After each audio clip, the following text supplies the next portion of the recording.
Hey guys, it's Shay. Today I'm back with a new video and I'm here with some really exciting news.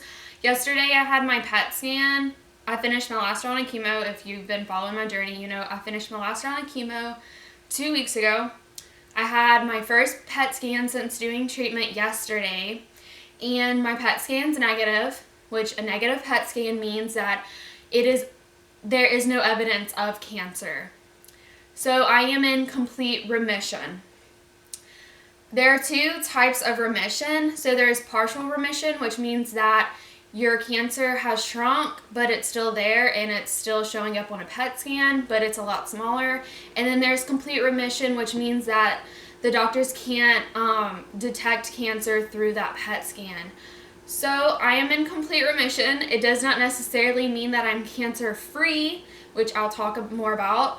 But it is a huge step forward. So moving on in the clinical trial, I have a 4-week break. I will be starting immunotherapy November 6th, and I'll have 8 rounds of immunotherapy.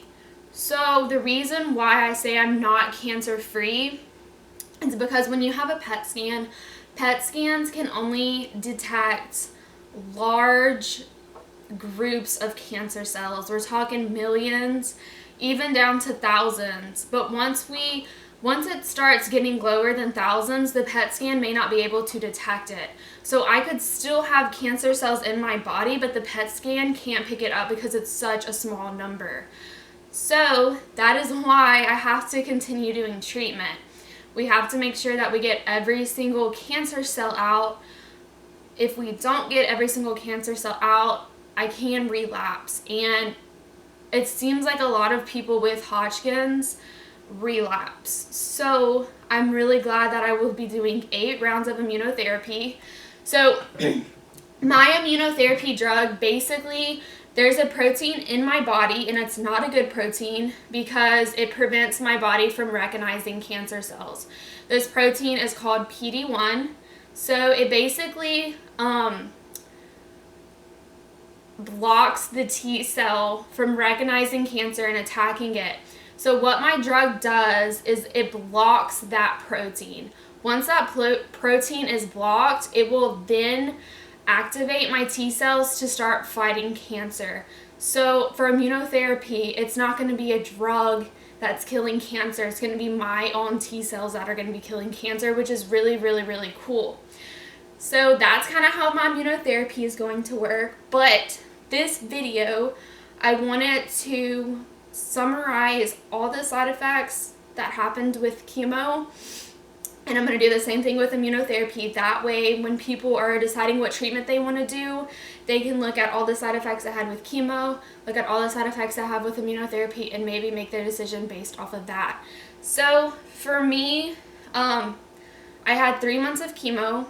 Every 2 weeks I would go in and get the chemo. So that's a total of 6 rounds, but it's classified as 3 cycles. Basically 2 rounds make 1 cycle for chemo in my clinical trial. So 6 rounds total.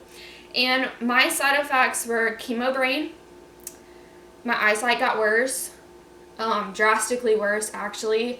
My doctor told me to wait a few weeks and see if it gets better and then to go see an eye doctor. Possible cavities. I noticed this after the first round. The chemo basically can eat away at your enamel, and I had a lot of tooth pain after the first round, and I've been having a lot of toothaches every now and then. So possible cavities, I need to go get it checked out. The oils in your skin and hair, I don't know if they stop production completely, but it's a lot less. Your skin is very, very, very dry. It's like your oils just aren't really working anymore. Of course, my main side effect was ulcers. All the way, y'all know, in my mouth, pretty much all the way down to my intestines. That entire digestive tract, it can get coated in ulcers due to your digestive tract having cells that rapidly divide, and the chemo, that's what the chemo targets, is cells that divide quickly. So my digestive system was a complete wreck. It's still a complete wreck, but it's not as bad. Hair loss, nerve damage. I'm still suffering from nerve damage. It's mainly in my feet. It feels like my feet are asleep, and it doesn't last all the time. It kind of comes and goes now at this point, but I'll just stand up and it feels like my foot's asleep. It tingles, it hurts, it makes it very painful to walk sometimes. So I've been kind of being a little lazy, I guess, and sitting a lot, because if you walk a lot, it makes it a lot worse. So it's just going to take some time for that to heal. Vein damage. If you do chemo by vein, your veins are probably going to get damaged. Get a pick, get a port. Don't do it by vein. It is going to fry your veins. My chemo drugs are actually, they're so powerful that the nurses have to use gloves when handling them, because if it gets on your skin, it will burn your skin, which is crazy how it goes into you.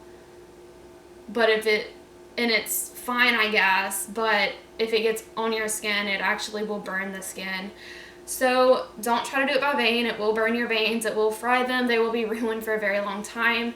The first vein that I did it on was a very small vein, and it is still fried, and it's probably going to be fried for a very long time.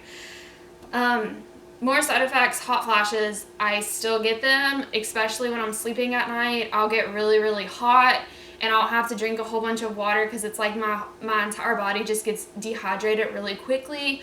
So I have to constantly be drinking lots of fluids, and yeah, that's just how that's going. Ear and jaw aches, I got a lot directly after chemo. They got better probably a week after chemo. They would start to get better, but my ear and my jaw would hurt a lot. Stomach pains, and this has nothing to do with the ulcers. This is just, it felt like a very sharp stabbing pain in my stomach. I had an incident after my 5th round. It was about a week after my 5th round, I think. It was at midnight, and it was for about an hour. It would come and go, this constant sharp pain, and that's very common with the chemo. Taste buds are fried. Fatigue. After every single round, you'll get more and more fatigue. It's really hard to deal with, because there's days where it's like I want to go back to living my normal life, and I go and I do stuff, and the next day I'm completely exhausted. And it's hard. It's hard to deal with, because it's like my mind wants to go and start living life again, but my body needs a lot of rest, and I think that's just going to take a few months. My body just needs to catch back up to being normal. Of course, throwing up comes with chemo. Thankfully, that wasn't my main side effect.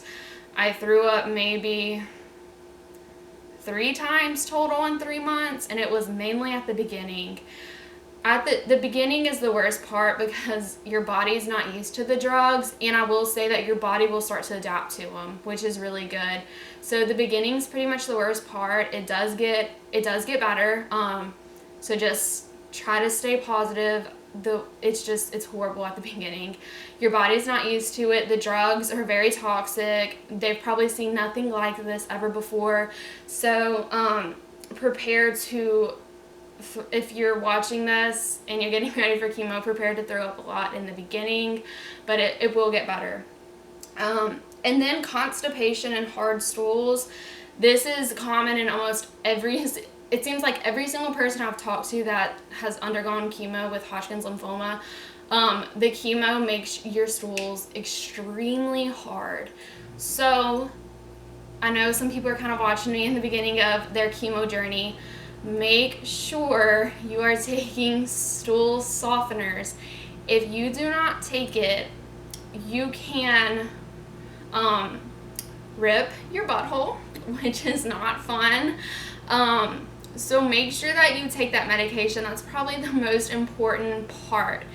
Thankfully, immunotherapy is kind of the opposite. So I'm glad that is a thing in the past. Increase your fiber. That's the best thing you can do, is increase your fiber and take stool softeners to help. That is a really painful side effect that a lot of people don't talk about, but I'll talk about because I don't really care. So that's pretty much how chemo went. I will say it was very, very hard on my body. I'm really hopeful for immunotherapy. Right now, the 3 pillars for cancer treatment: surgery, radiation, chemo. Those are your options. And surgery, it's nice if you can remove all the cancer and be cancer free, but you can't remove cancer when it's a blood cancer. You can't remove it surgically. So that leaves us, people with lymphoma, with radiation and chemo, and both of those options suck. And I'm really hoping that immunotherapy becomes that 4th pillar in cancer treatment. It does not work for every single cancer though, unfortunately, but it does work for lymphoma. So I'm very, very hopeful for our future. To my students, I guess, who are watching me, I hope maybe this opens your mind to possible career opportunities. If you're interested in doing anything medical-wise, cancer research is a good way to go. You don't necessarily have to be a doctor. You can just be a research scientist, or even a lab tech or a lab assistant. That's possible. They need good cancer nurses. They need good cancer radiologists. It's a really good field if you want to go out there and make the world a better place and make a difference, because the people at MD Anderson, when you go, even the security guards, when you walk in, they always ask you, like, how's your day? Hope your day is going good.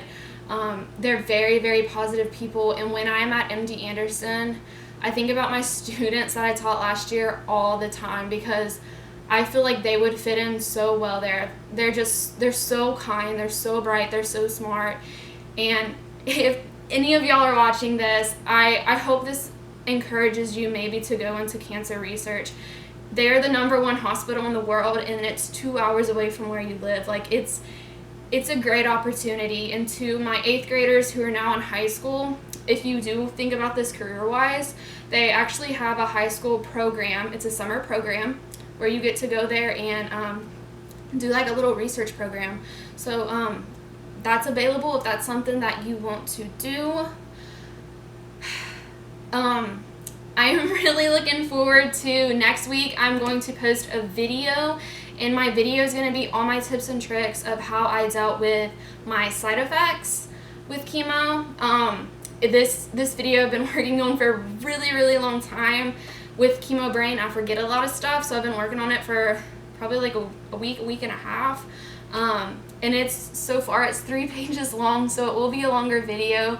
So if you're watching this and you're about to start chemo, or you're currently in chemo, hopefully this video can help you, so look out for that. And of course, if you want to follow me on my clinical trial cancer journey, always feel free to subscribe.